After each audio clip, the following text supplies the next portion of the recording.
পৃথিবীতে 3 শ্রেণীর মানুষ আছে। কয় শ্রেণীর?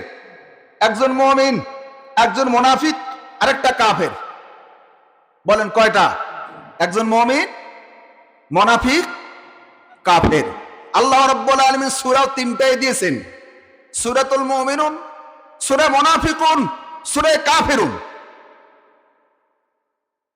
এর বাইরে পৃথিবীতে কোনো মানুষ খুঁজে পাবেন না। মিলান, কথাগুলো মিলাই দেখেন। এবার মুনাফিক বললেন, আমি তোমাদের ভাষায় মুনাফিক, আমি ইসলাম কবুল করেছিলাম কিন্তু এখন মুনাফিকি করছি। আল্লাহ রাব্বুল আলামিন তার শানে আয়াত নাজিল করে ঘোষণা করে দিলেন, যারা মুনাফিকি করবে তাদের শাস্তিটা কি।